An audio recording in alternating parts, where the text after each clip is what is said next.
The following is an Operation Podcast production.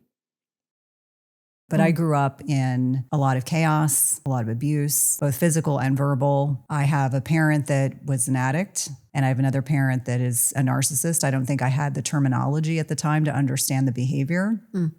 And the way that I survived my childhood was making myself quiet. When I look back, like, why was I really good at what I did in medicine? I was really likable. You want to know why? Because I was a people pleaser. I didn't do what I wanted to do.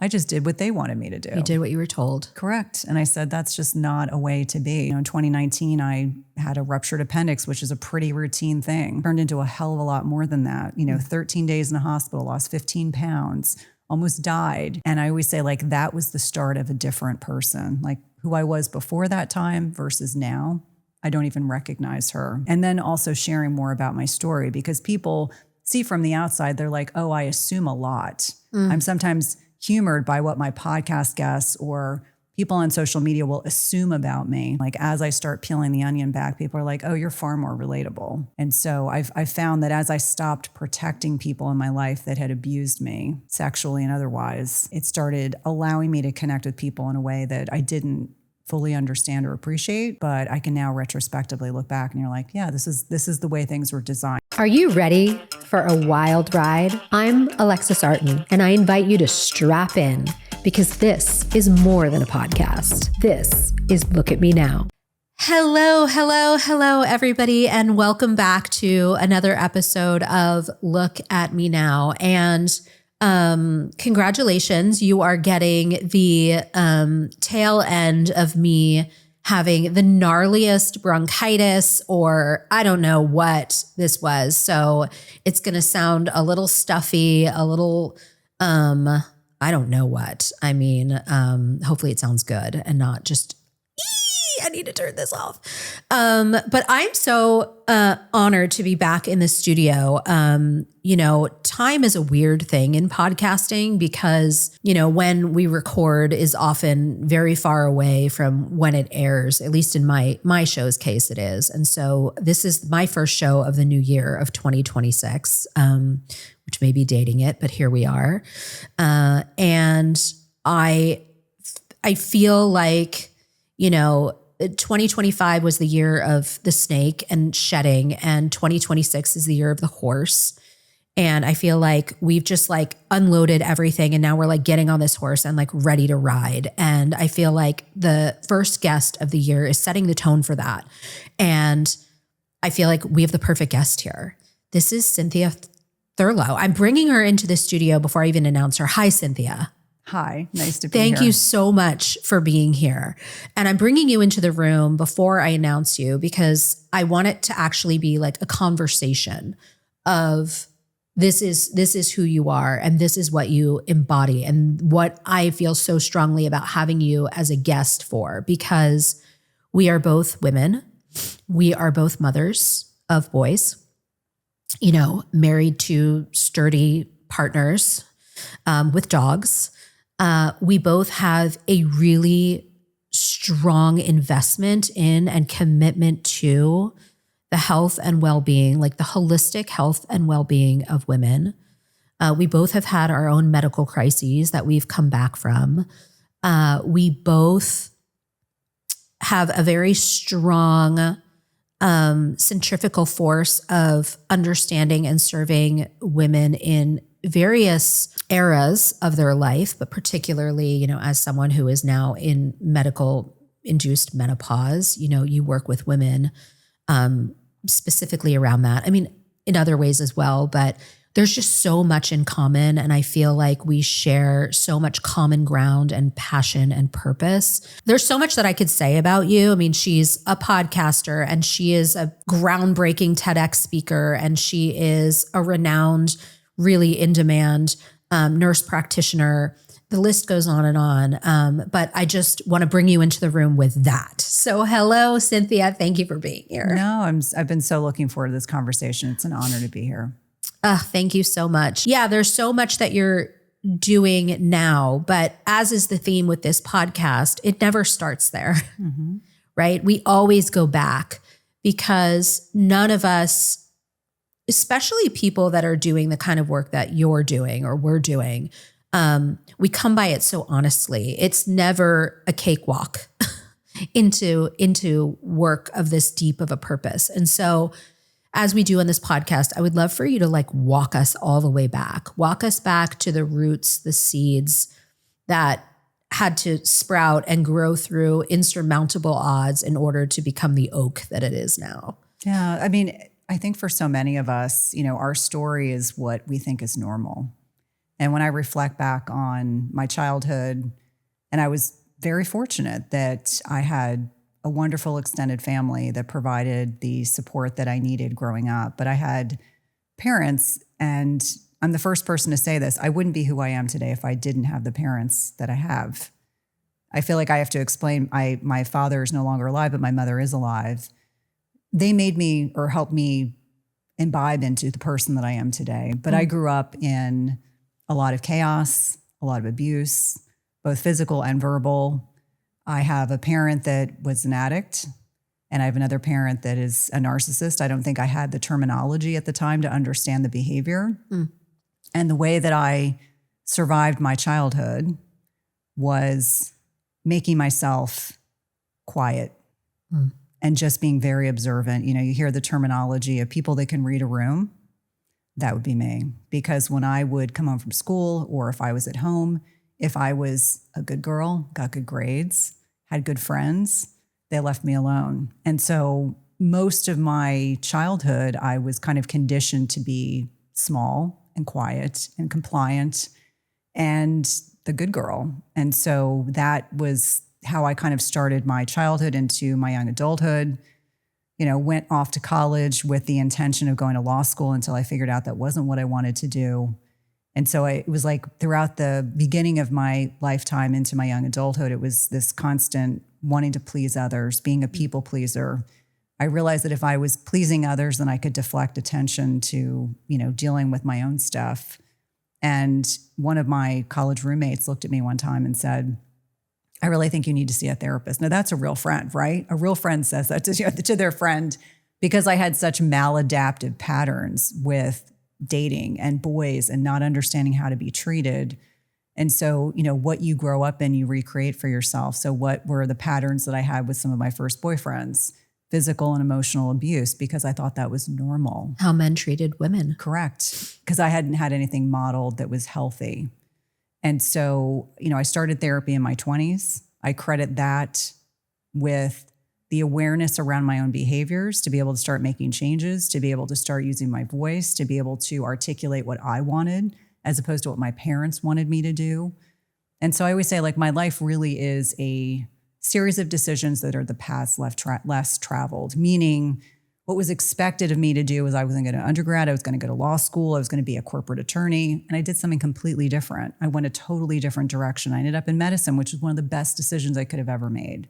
And so that kind of iterated all through my 20s with me saying, I'm not sure I'll ever get married, because I was so worried that I would recreate what I'd grown up in. But I met an amazing man at 30, and that, got me on a different path. And so I think about how the influence of adverse childhood events and trauma impacted my nervous system, impacted my decisions to, what did I go into? Healthcare, service to others, really wanting to help other people because I was trying to help myself in the process. And so that iterated all through my, teens, 20s, 30s, into my 40s, until I got tired of, I became a nurse practitioner. I got tired of writing prescriptions. Again, was just frustrated with the system at large that I was within. And so I really think the last 10 years of my life, I'm finally doing the work that I was put on this earth to do beyond being a wife and a mother, is the work that I'm doing now. But that trauma piece, how it regulated my nervous system, how that impacted the choices that I made in my life, how that then iterated into, physical and emotional things that I have dealt with throughout my lifetime. You talk about your situation that you had with your diagnosis. In 2019, I had a ruptured appendix, which is a pretty routine thing. Turned into a hell of a lot more than that. 13 days in the hospital, lost 15 pounds, almost died. And I always say, that was the start of a different person.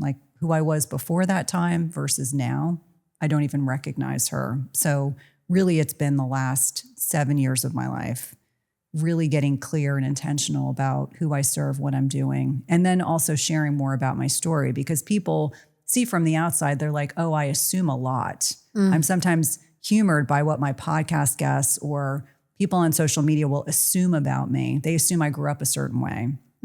And so it's like peeling this onion. Like as I start peeling the onion back, people are like, oh, you're far more relatable. You're far more relatable when you talk about the shit you've been through in your lifetime, what you've walked through fire. And so I've found that as I stopped protecting people in my life that had abused me sexually and otherwise, it started allowing me to connect with people in a way that I didn't fully understand or appreciate. But I can now retrospectively look back and you're like, yeah, this is the way things were designed. I wasn't meant to talk about all these things in my 20s. I was really meant to start talking about them in middle age when a lot of people lose their filter. And I'm sure we'll probably talk about why that happens physiologically, but you lose your filter. You lose the desire to please others. You lose the desire to accommodate, be people pleasing, and to do what is not feeling like it's in full alignment with what you're supposed to be doing. Well, talk about it. I mean, you walked right into it, and I think it's a beautiful segue to talk about why you think that happens. Well, I mean, so I always go back to physiologically what's changing in our bodies. So, we have key hormones that most of us have heard of: estrogen, progesterone. Progesterone is usually the beginning start of perimenopause. Less circulating progesterone, we have more anxiety, more depression, you may not sleep as well. There's another very important hormone, it's estrogen. And estrogen is not just involved with fertility and cycles and pregnancy. It is a very important hormone for making key neurotransmitters like serotonin and dopamine, which are important hormones that influence the way we see and perceive the world.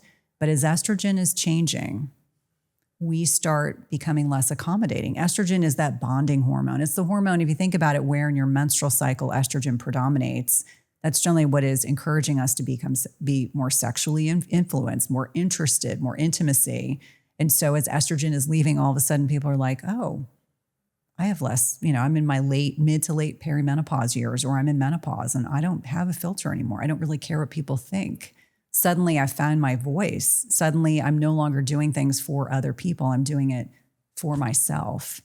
And for a lot of women that have been conditioned to suppress their needs for most of their lifetime, or suppress their opinions about things, or suppressing their desires, their intimate desires, all of a sudden the Band-Aid gets ripped off and it's like, this is real, this is raw, this is exactly who I am. It's a chemical induction of permission. Yeah.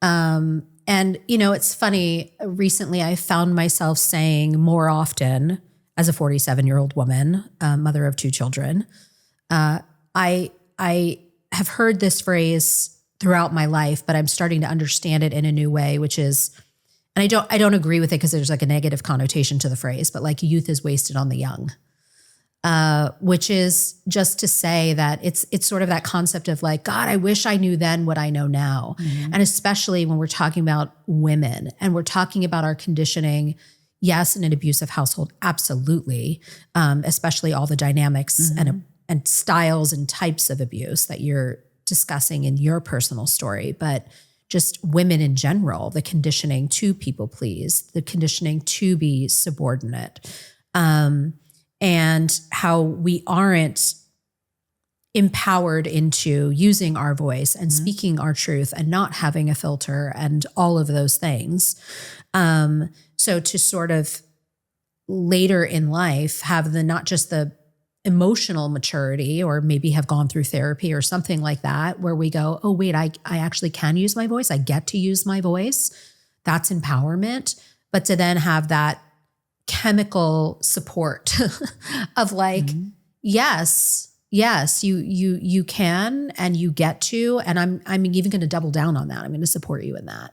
Yeah. And facts, people, like I'm living, breathing proof of, I can feel that molecular change happening in me at this age. I can feel the sort of fucks given leaving my body. And it's like, and I ask myself all the time, like, is it, is it a maturity thing? Is it a chemical thing? Is it because of all, this is my lane and this is my like work that I do all day, every day. So maybe it's finally really settling in a new way, or I'm learning it or hearing it in a new way. I mean, it could be any number of things, but I'm a 47-year-old woman and I can feel the fucks given leaving my body. Well, and my brain. I can tell you something humorous. So I now have adult children. So I have an 18-year-old son and a 20-year-old son. And we were away at Thanksgiving traveling. And I remember we were on vacation and there was something that didn't sit well with me. And my boys looked at me and they're like, don't do it. They're like, please don't do it. Oh, Mom, so embarrassing. They're like, you're going to tell this woman what you think about something. And I was like, and I'm polite, I'm respectful, but I'm like, this doesn't work for me. Yeah. And my kids were like, oh my God, here she goes. And I said, guys, you don't understand. I spent the first half of my entire life suppressing my opinion about things to appease others. I said, this cannot continue. It's not healthy. Can you imagine not expressing yourself? And they were like, no, but I'm a dude. And I said, yes, you are. That is correct. You are a male.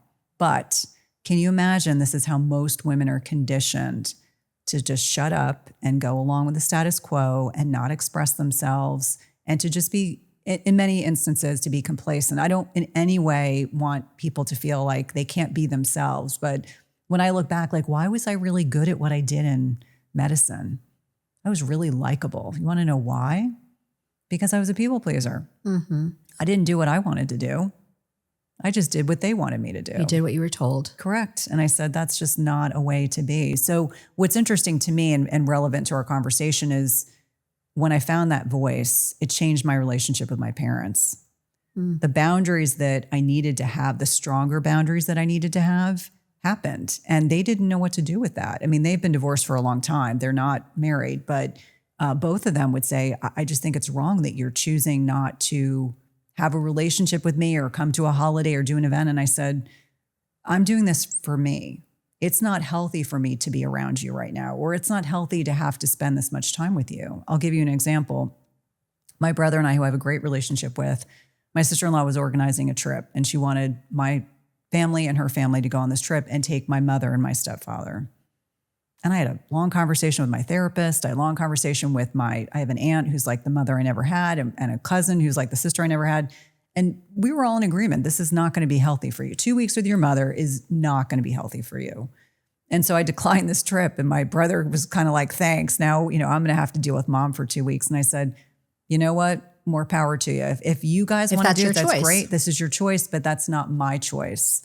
And so I think for everyone listening, probably all of us have situations in our lives where you suddenly find that voice and you're like, I'm not doing this because it's not healthy for me to be in this environment or be exposed to this person or make this decision based on someone else's wants or needs. Now, I'm not speaking to like day-to-day taking care of your kids and things like that. But sure. I'm talking about bigger issues that kind of pop up for us. Well, and it sort of all circles back to self-care 101, coaching 101, therapy 101.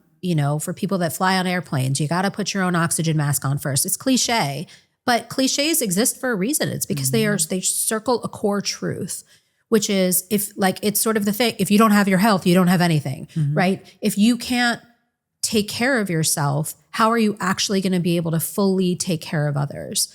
I always use this analogy, and I've probably said it before on this podcast, probably more than once, but it's this kind of analogy of, if you let everybody else drink from your cup until it's empty, then you're resentful because you're empty and you're depleted and you have nothing to give. And who wins in that situation?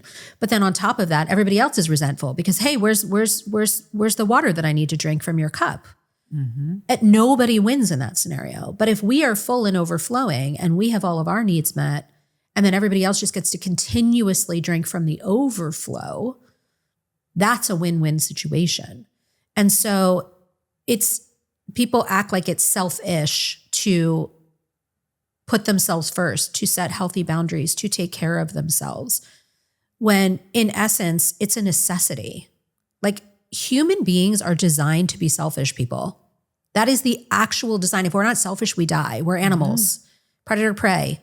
Right? So selfishness is a necessity. Now, granted, we're in a civilized world and Yes, we do have responsibilities to, the laws and being moral and respectful and all of those things and being civilized. But, this idea of being conditioned to be people pleasing, I mean, that is something that is a choice. And when we're young, we don't feel like we have the autonomy to make that choice. We don't feel like we have the power to make that choice because you didn't have the choice in the middle of, whatever abuse you were encountering to say, you know what, this isn't working for me.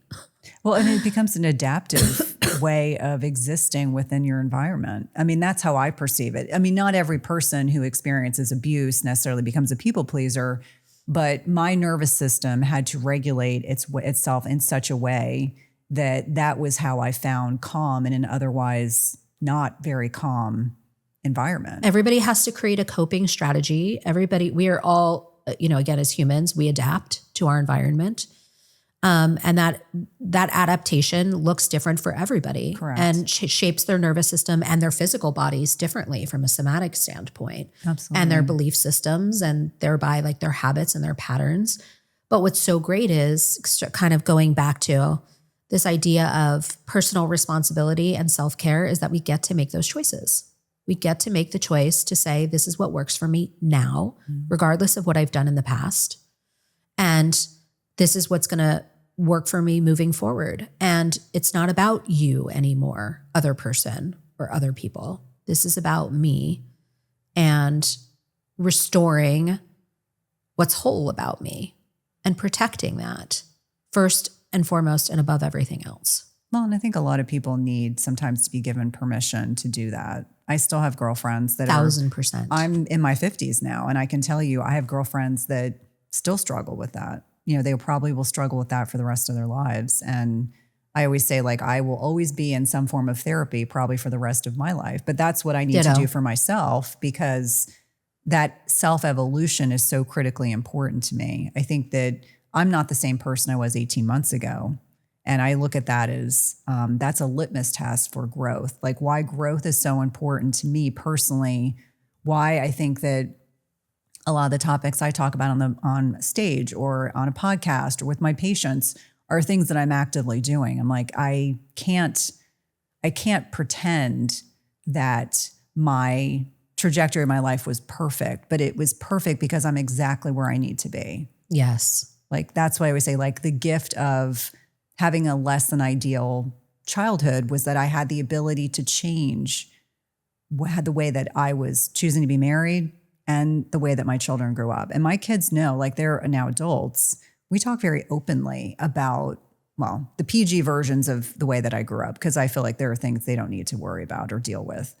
And so they can kind of themselves make decisions about their relationships with their grandparents, because I'm like, I'm never going to prohibit you from having a relationship, but I may choose not to see that grandparent or my parent, one of my parents, because it's what's healthy for me. And that's fundamentally, I try to model good behavior. And they know very openly, the reason why you have grown up very differently is because I made a conscious decision to be a cycle breaker. Right. And I said, intergenerational trauma is a real thing. Understanding that my nervous system was wired before I was ever even born because of the way that my mother's nervous system was wired. And it's like, when you start to understand that, it's like cycle breakers are sometimes the black sheep. Cycle breakers are sometimes labeled troublemakers. I always say, like, I live in a world of reality, whereas I have some family members who do not, and that's fine. They're on a different trajectory. That's not their path. But and empowerment, it's power. And with great power comes great responsibility. Yes. And, with every choice, there is going to be a consequence. And we could label that consequence good or bad, but does it really matter if it's the best thing for you and if it's the best thing for your children?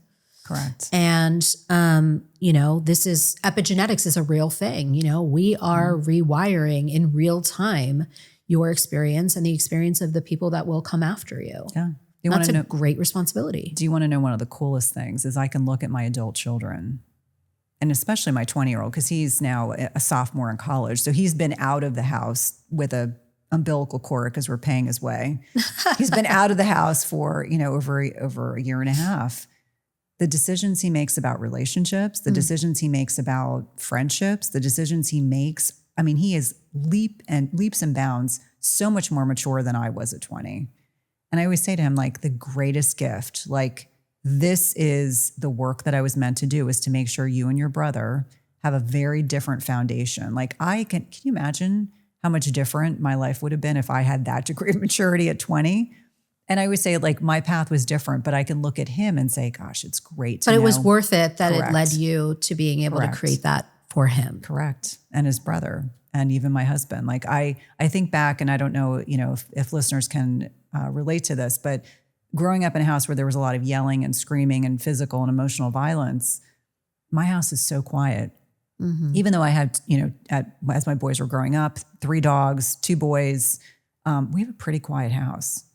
And that is like, that to me is, that's a sign of internal peace, that we can kind of create that environment. But why it's so important, like, peace and quiet to me is really important. And it quiets that nervous system, which for me was so like raw for so many years. I didn't know it wasn't normal to have people throwing things and screaming and yelling. You know what's constantly. so interesting is that you and I are both in the world of still making people happy, still bringing people what they need, right? Still helping people pleasing in a way, but it's the flip, right? It's the reverse engineering of doing it in a way where we both get to have healthy boundaries, and we both there's an even exchange of energy that's happening between us. And it's sort of like the unhealthy version of people pleasing flipped on its head to what it looks like to please each other. Yep. Right. And so I'm curious about that journey for you of going from, oh, I'm going to be this attorney, to, oh, no, I'm going to do this, medical approach, to, I'm going to be helping all of these people, and at the same time standing in my own integrity and having healthy boundaries, and no longer going down that toxic people-pleasing attachment style. Yeah, it's interesting. I got a dog when I got out of college. And I attribute this story, this is honest to God, the reason why I decided not to go to law school. So I had always wanted a dog. My parents are divorced. They were like, no dogs. We don't want the responsibility. So what do? I get out of college. I'm like, I want a dog. So I get this dog.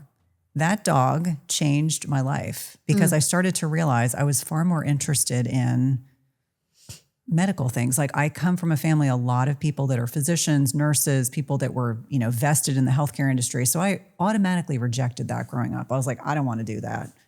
Well, all of a sudden I get this dog, and it opens up a whole other world of possibility. All of a sudden I'd gotten accepted to law school. I decided not to go.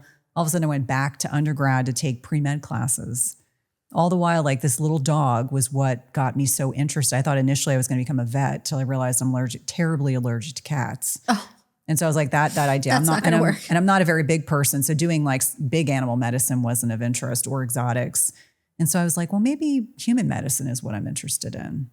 And so I started taking pre-med classes, actually really good at these classes. My first undergraduate degree was in foreign affairs with a minor in French, which is a million years ago. And so take these pre-med classes, apply to programs. At that time, I was really interested in HIV and AIDS research. And that meant Washington, D.C., or like Baltimore area, or San Francisco. That's where like the pivots for the AIDS and HIV crisis were. And so I took a big, massive leap. I applied to an incredible school, got accepted to an undergrad and graduate program at the same time, lived in inner city Baltimore for 6.5 years, and, kind of planted seeds. Like, okay, I went from ER medicine to cardiology, continuing to prove to other people, I'm smart enough, I can do this, I'm a people pleaser. And I did that for a long time, until I think it was early perimenopause, but I was just not loving what I was doing anymore. I felt like I was very conflicted. I thought that we weren't talking enough about lifestyle as medicine. In an acute care environment, it's emergencies, urgencies, and everything else falls by the wayside. But I got very tired of writing prescriptions.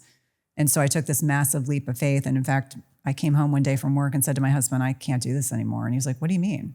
I was like, I can't do this job anymore. I don't want to be a nurse practitioner doing this job. I want to do something different. And so he thought initially I was having a midlife crisis, which makes me chuckle now. And so I took this massive leap of faith, no business plan, no nothing. I just said, I know I'm going to be successful, which he, of course, being an engineer, very left brain, thought I was losing my mind. Then, fast forward to 2018, I decided to do a TED Talk because I'm an introvert, which a lot of people are surprised to hear. And there was a terrifying idea, getting on a stage and commit something to memory and do a talk in front of people. One of the best decisions I ever made, because that led to one first TED Talk, then a second TED Talk. The second TED Talk came right after I had that 13-day hospitalization where I almost died. And the reason why I did the talk was to prove to my kids I was okay. I don't even think I had the forethought. Like I wasn't even, like my brain and my body were so disconnected. In the hospital bed, I was like, I'm still going to do this talk. So I get out 27 days after I leave the hospital, I do this talk I still had a ruptured appendix. I was too sick to take it out. Did this talk, which went on to have over 15 million views. 10 days after that talk, I had my appendix out. I told my kids, this summer, we're going to totally unplug. We're going to have so much fun. That talk goes viral. My business explodes. And it was like this validation, like the universe was telling me, just keep moving forward. You don't necessarily know the path, just keep moving forward, which led to a massive book deal and all these opportunities. And it's just been, the last 7 years have just been, it's like running a marathon. And so when I reflect back on the people pleasing, if I'd been that people pleaser, I never would have taken that leap of faith and left traditional allopathic medicine. I never would have done that talk. I never would have taken all these opportunities. And so I just feel like I've just continued to kind of jump forward, not necessarily knowing what's coming, but just energetically pursuing what I'm interested in. So if you're at all familiar, as I'm sure you are, with human design theory, I'm a manifesting generator. So when I trust my gut, and that's what I've noticed across the trajectory of my lifetime, although I wasn't cognizant of it, when I was drawn to something, but not really intellectually understanding why, starting with that dog. Like she was the most amazing dog. And it's like from her sprout all of these other opportunities of just trusting my intuition, even when my brain couldn't literally map out the plan for myself. Like there are some people who can't take action till they've mapped everything out. And I tend to be a leaper and then I figure it out somehow. Same.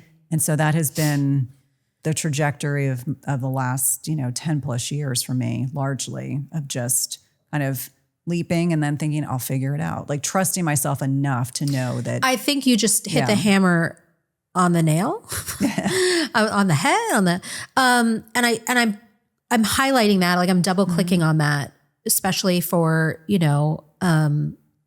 the women that are listening.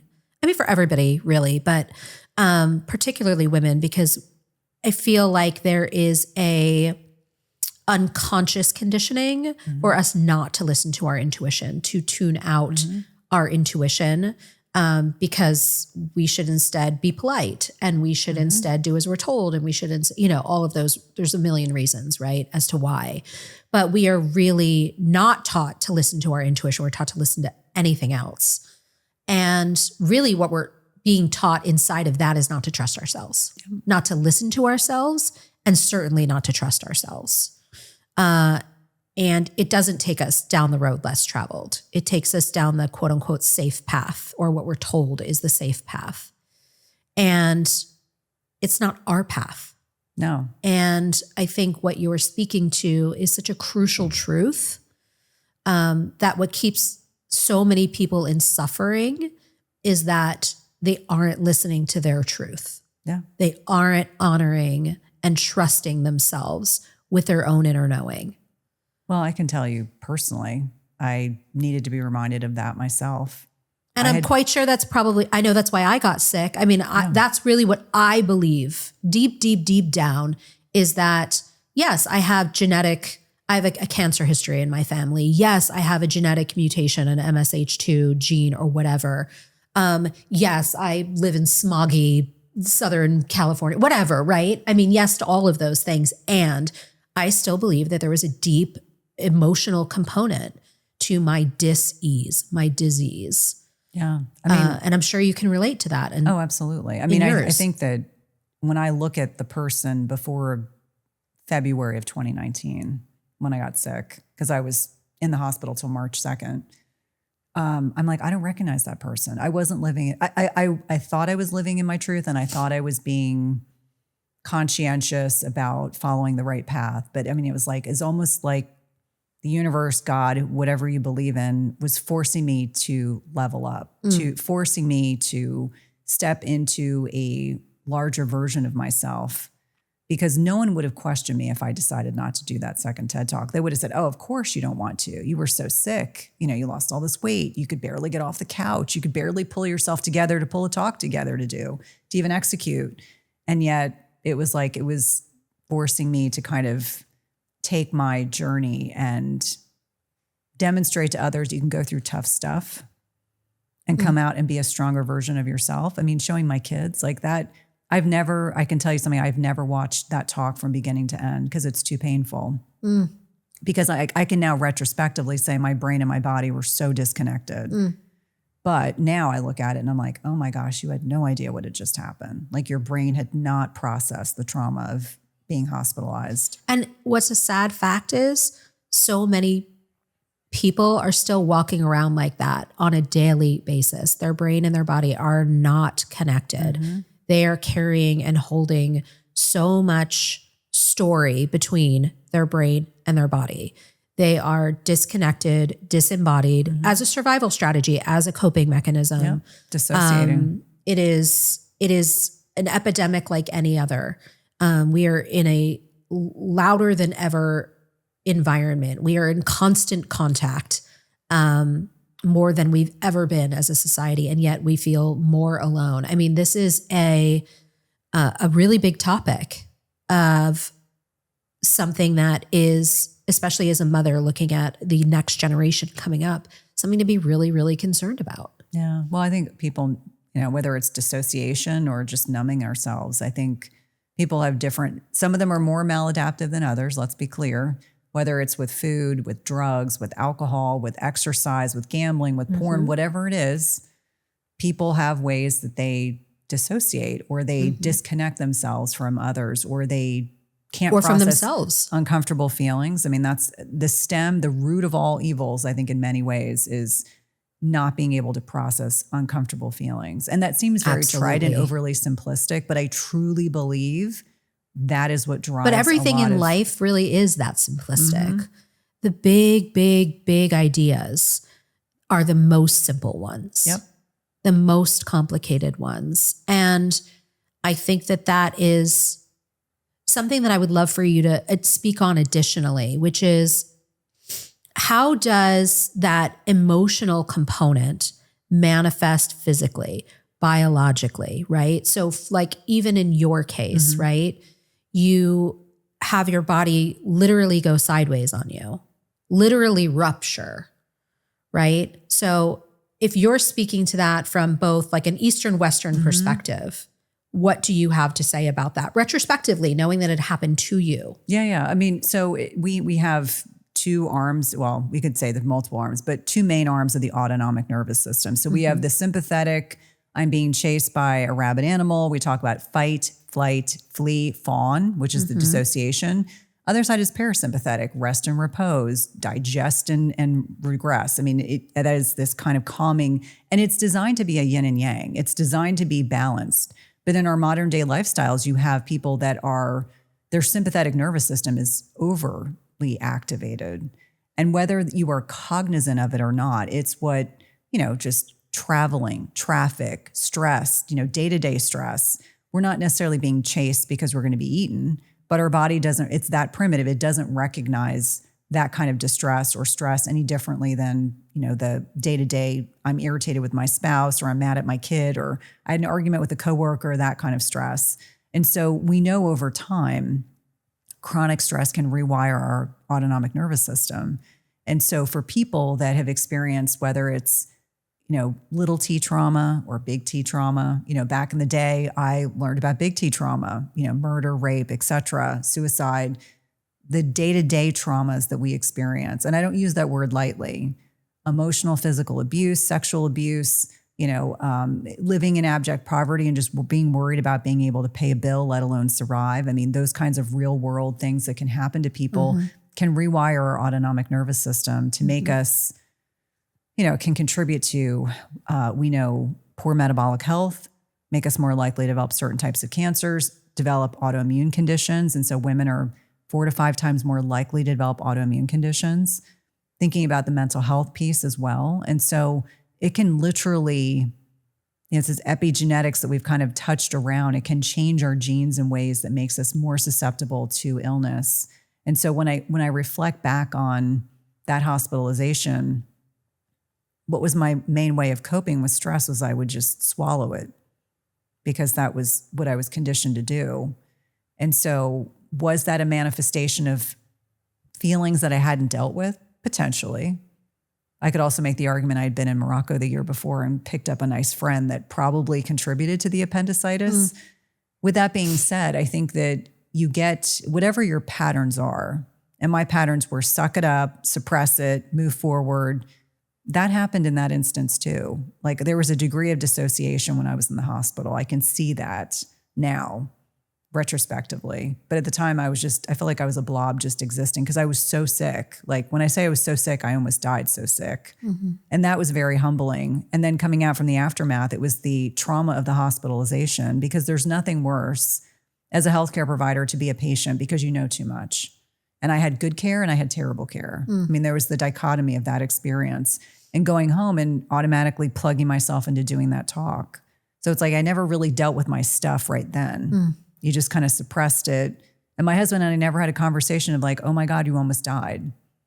And it was like maybe a year and a half later, we had a situation where we, started really exploring all these feelings and all the things that it brought up for us. And we picked up and moved. We literally picked up and moved to a different part of our state because we're like, we don't love living here. The pandemic allowed us this opportunity to figure out where we want to be, don't want to be.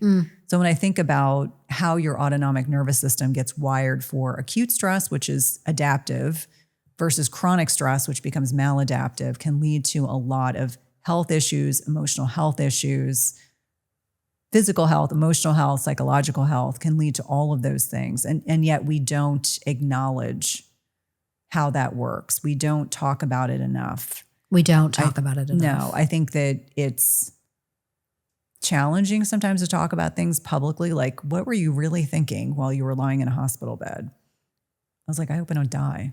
That's the stuff I was thinking about. Yeah. Is this maybe the first time I've said that publicly? Probably. Yeah. Because you keep that pretty close to your heart. Yeah. Because you think about your kids. You're like, I don't want my kids to. I actually told my husband, I was like, stop bringing the kids to the hospital because I didn't want them to see me that sick. One was fascinated with everything and the other one was terrified. Yeah. And I was like, you're traumatizing them. Just keep them at home. They don't need to be here. I mean, these are the things in my treatment, I'm thinking, I just want to see my kids dance at their wedding. Just want to see them dance at their wedding. I want to live. And those are some pretty heavy thoughts for, sharing on Instagram, let alone, at a dinner conversation or whatever. Because other people are having a hard time, with the fact that you're having a hard time. The people that love you and care about you are going through their own feelings about what you're going through and what it's going to mean for them. And it's complicated. It can be really complicated to talk about those heavier things. And I think there's something really, a deep through line, a deep thread of talking about this nervous system responses that we all have, because I feel like in today's day and age, people think, when we loop back to, all of the ways that we distract ourselves, all of the ways that we dissociate ourselves, you give a beautiful list of all of the ways that we do that. And I even think about one of the simplest ways that people do it is doom scroll on their social media, right? And yet people they think that they're activating their parasympathetic nervous system. No. They think that they're like chilling and they're decompressing and they're like taking that nice deep exhale and going into that regenerative space. And really what they're doing is triggering their sympathetic nervous system because they're going into compare and despair. They're going into all of these other things. And not realizing that they're constantly activating or flooding or triggering the part of them that cannot turn them off, turn them into rest and digest, turn them into that sort of like inwardly listening for their own intuition, listening to their own awareness, leaning into trusting and loving themselves and taking care of themselves. They're instead falling into the hands of literal influencers, being influenced and swayed by anything but their own voice and their own intuition. It's really phenomenal to me. And it is no wonder that we end up sick. Well, and I think, I jokingly say my older son has a thing for raccoons. I don't know why. Well, what is my Instagram and Facebook feed filled with if I'm looking at reels? It's like funny raccoon videos. And I'm like, that to me, as an animal lover, that is I don't wonderful. mind. Right. That I don't agree. mind. But as soon as it starts to slide sideways into animal abuse or animal slaughter, I'm like, nope. Yep, I'm nope. like, I'm done. I'm totally done. I don't want to feed the algorithm, because whatever you watch, the algorithm is so smart and so sophisticated. It'll continue giving you that and more. And more. And so I agree with you that, It's a slippery slope. it is a very slippery slope. And I think you have to, I will set a timer, and I'm like, what's fascinating to me is the way that the algorithms work. They want to keep you invested and interacting with that platform for as long as possible. And I encourage anyone that's listening, put a timer on and watch how long you think you've been in an app versus reality. It is always 3 times longer. So you think it's 5 minutes, it's 15 minutes. You think it's 30 minutes, it's 90 minutes have gone by. And so it's so easy to get caught up in that. I mean, I'm so grateful that my boys are 18 and 20. And so smartphones weren't really a thing when they were little. So I didn't get pulled into my phone. We had flip phones. We didn't have smartphones. But I think about how we have a generation of kids that are watching their parents do this all the time instead of talking to them. Or I go to a restaurant and kids are all on iPads and the parents are all on iPhones and no one's interacting. And I'm like, I get it. There's a time and a place. If I'm sitting on an airplane, you better believe I'm on my iPad and tuning everybody out, because it's my only time I get to totally decompress. But if I'm out to dinner with my family, I want to be present. Yeah. Well, it's interesting. You were talking about how the deepest thoughts you were having when you were in the hospital are things that you wouldn't readily share. And maybe you've never even shared. And that was one of the biggest moments of your life. Yeah. And what I find so interesting, especially when we're in this world of Brene Brown and courage and vulnerability and intimacy and all of those things, is how we do tend to withhold. We do tend to swallow what's true for us. We do tend to withhold what we feel is too deep, that maybe we can't handle it or somebody else can't handle it. And the more that we hold that back, the less close and intimate we are. And we are all hiding behind screens. And we are all hiding our oftentimes deepest truths, because either we or we feel others can't handle it. And the divide gets bigger. The gap of intimacy it's wider. It doesn't close. And I think that is something that you and I are fighting against in the work that we're doing, is let's go into the deeper conversation. Let's go into a deeper truth. Let's reveal a little bit more about how we can all love ourselves and love one another more without having to withhold. Because, as a child, that wasn't running rampant in your house, that love and that intimacy and that safety. And it is now in your house, right? That's part of the healing. Part of the healing is saying out loud, I was afraid I was going to die. Yeah. People are going to feel so much closer to you having heard you say that. Do you know what's interesting though, is it was never that I was uncomfortable saying that. It's that most people don't, not necessarily my close friends, because I'm incredibly blessed. Like, one of the things I've had throughout my lifetime, very close girlfriends. Like, I think of them as sisters. I didn't have a sister growing up. But there's a degree of superficiality in most of our lives where, oftentimes I don't share that. And it's not that I can't share it. It's that the person on the other end is not ready to be able to receive it. Because it's heavy. And I always say that I grew up in a world of, I used to call it the world of nice, because it wasn't reality. And my husband knows this. He knows me really well, is that I'll sometimes say, I have no time for bullshit. I have no time for superficiality. And that doesn't mean like if I'm not in an airport and I have a superficial conversation with the person next to me, I enjoy that. But in terms of real, true, authentic connection, there's no bullshit in my life because it's a waste of my time. My time is so valuable that I don't want to not have true, honest connection with the people that I'm, this conversation, this intimacy that we're having. I don't want to just have a superficial conversation. I can't do it. It's a waste I'm allergic of my to time. it. Right. It's a waste of my time. And so when I say the things in the back of my head that scared me the most in that hospitalization afterwards, it's like, holy crap, I'm too young to die. Like that was very much in the forefront of my brain. And the surgeon that was caring for me saying, if I don't figure out what's going on with you, you're going to die. Like her having like acknowledging, if we don't figure out what's going on with you, this is not going to head in the right direction. Right. And that's really sobering. And I think for a lot of people that live in a very kind of superficial 30,000 foot way of living, they can't tell, like they just, it's almost like you said you're allergic to superficiality, but I think there are people that are allergic to true authenticity. And those are not my people. And Correct. I feel like that also falls into the category of us talking about people pleasing. Yep. Like I can't make my truth small or invisible because it makes you uncomfortable. Correct.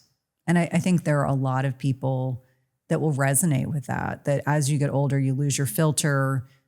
Back to the beginning, we lose our, you lose your filter. And I think, maybe 2/3 of my life is behind me in the rearview mirror, and that's okay. But the next third of my life. Half. Let's not. Well, here, I will put the qualifier in that I am completely okay if we say half, as long as the quality of my life is very high. And I have strong pejorative things. My husband and I talk about this a lot. I'm like, I don't mind living to 100, provided that my quality of life is good. If it's not, then I'm happy to depart earlier. Yeah. But I think for a lot of people, are they at a point where they're self-evolved enough that they can look at themselves objectively and say, what do I need to work on right now? Because I'm certainly not perfect. I mean, I got triggered last month. I got horribly triggered within my business. And I was like, all right, what did I not see? What do I need to work on to be better about? And that's just how I look at things. It's like, this happens for me, not to me. That one sentence is how I define my life. Things do not happen to me, they happen for me. And it's like since January 1st, I was like, everything that I needed to have fall into place has fallen into place, which just shows me what happened in December is in my rearview mirror. Yeah. It's all good. It's all good. Yeah. It's all good. It is all good. What are you working on now? Like what is, on the horizon line? Like tell us like in the moment, what is juicy? Where are we going? Well, I have a book coming out in April. So it's called The Menopause Gut. That is like where a lot of my emotional energy is going right now, which is really exciting. I would say the other thing is that my youngest will be going off to college in August. And so I don't look at it as the empty nest, it's the open door, as Gretchen Rubin says it so astutely and so beautifully. I want to give her full credit. So for me, it's like, it's a new way of thinking about my relationship with my husband, being able to do a lot of things that we put off doing because we had kids at home. And just seeing myself in a new view. It's like, the bulk of my child rearing time is starting to, be behind me. I will always be a mom and will always be there for them, but it's a different dynamic. It's a different relationship. So I'm viewing myself differently, looking as both, there's things that you give up and then there are things that you gain. And so it's always that kind of very careful, conscientious reframe. But I would be lying if I didn't say that every time I talk to someone that has younger kids, I'm like, you will blink and they will be teenagers. And so when I say savor every moment, which has been a prevailing theme of my entire parenting journey, I really mean it. In my heart of hearts, I get shivers when I think about it. I have loved every stage of being a parent, every single one. I feel so fortunate, so blessed. But if you have little kids and you're in the throes of it, and you're like, I can't see sideways, backwards, frontwards, it'll go by like that. Totally. So savor it all. And perspective is so crucial. You know, there are so many people out there that want kids and can't have them, or who have lost children, or you know, have sick children. I mean, again, there's just so many ways that you can look at this, and not to do a spiritual bypass, but to just really truly be grateful for what is. Absolutely. Whatever your situation is in life, is to know that that was designed for you exactly as it is. You're exactly where you're supposed to be. That's why I had all boys. I would say that yeah. spiritually, I needed to understand more about men. There you go. There you go. Well, that must be my plight as well then. But I have, you know, a female cat and a female dog and 2 human boys. I'm the only female in my house. I have 3 male dogs, 2 adult sons, and obviously a husband. male So husband. same. Yep. Yeah. Well, I did bring some female energy into the house. My cat is currently in heat, actually. So we've got a lot really going on of the extra meow going on. Well, I would love to wrap up this incredible conversation with the final question that we ask everybody on this podcast, which is, I want you to imagine that you have a mirror in front of you. And outside of the reflection of yourself in that mirror, everything goes quiet. All of the judgments, the expectations, the agendas, the assumptions, all of the people that have had opinions about you or had asks of you. And it's just you and all the yous that you have been, the you that survived that household, the you that went this way instead of that at the fork in the road, the you that married that incredible man and had these incredible children, who's built this beautiful business. All of those yous alone in the mirror. And you get to have a look at me now moment. And it's not about what I've done or not done that makes me worthy of love. What do you have to say to that reflection in the mirror? No, I look at it as, you know, I took what could have gone a completely different direction and, you know, I've taken my life full circle to peace. Like, what is the prevailing thing as you were speaking that I was thinking about? Peace. For me, you know, internal, external peace, you know, being able to confidently say that I'm exactly where I'm supposed to be. And all of those experiences and all those things have gently guided me along the way. And so I think the word that comes up, it was the word that came up throughout that beautiful conversation you were having, was peace. And not a lot of people can say that. I mean, No. I feel like I'm my autonomic nervous system validates for me that peace is what is a guiding principle for me right now. And that's so beautiful, because to me, peace is balance. You know, we talked earlier about how, you know, it's like yin and yang, you know, the equilibration of the nervous system from parasympathetic to sympathetic. And anybody that's been listening to me for a long time knows that, you know, I trademarked the soul body paradox, because I believe that actually absolutely everything in life is equilibrated. You know, for particle, there's anti-particle, you know, for positive, there's negative, for up, there's down, equal distance. For the sympathetic nervous system, there's the parasympathetic nervous system, but absolutely everything in life is balanced, you know, our spirituality and our humanity. And I think that this experience of peace comes from really being balanced, being in a place of, you know, homeostasis within yourself, being able to be parked in the gratitude of being in neutral. And I think that that's all any of us can ask for, even for moments of that in our life. Well, and I think, you know, people use the word gratitude and they kind of throw it around, but I think a lot of my prevailing thoughtfulness that I go about, you know, my daily routines. I mean, even bringing a little red light device with me on the airplane, which I kept thinking, I thought for sure TSA would pull it out and be like, what is this? All the things that are important to get me centered and grounded when I travel, when I'm doing things like this, I think just reinforce that sense of peace in my life. Yeah. And it's the other thing that I would say that ties into that is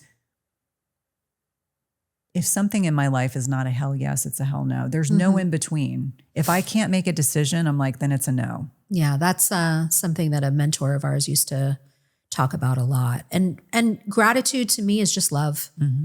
It's, For yourself. It's non-judgmental. I see the sum of all parts is equal, and I am love. And to me, that's where gratitude actually lives. Yeah. Thank you so much for being here. Thank you so much for sharing your story so honestly and with such integrity and authenticity. It's the greatest currency, in my opinion. So thank you. How can everybody be part of your world? Oh God, it sounds terrible when I'm sick. Probably easiest to go to my website. So it's www.cynthiathurlow.com. You can get access to Everyday Wellness, which is my podcast, which is one of my favorite things I do within my business. My new book, The Menopause Gut, is front and center. And then across social media, I wish I could tell you that I'm all the same Cynthia Thurlow NP everywhere, but I didn't quite get the memo fast enough. So some platforms, it's Cynthia Thurlow NP. Some of it's my name. I'm probably most active on Instagram right now, but we're growing on YouTube and growing on Substack. I really enjoy the writing process, and that has actually been a really great way to connect with my community outside of the podcast. I get a little bit more in my head as to what I'm thinking about, because I feel like there's so many things to unpack that I just can't do in a single podcast episode. Tell me about it. Tell me about it. I'm sitting here going, oh my God, there were so many things I wanted to talk about in this podcast that didn't come out. Anyway, there'll be a part 2 or something. Thank you so much for being here. Thanks for having me. Everybody, thanks for listening. You guys are the best. I don't know. You're just the best. And I'm grateful. I'm grateful. Like, as in, like, I love you. And you know I do. We'll see you next time, everybody. Bye. Join us for Look at Me Now, wherever you listen to podcasts. And be sure to share, like, and subscribe.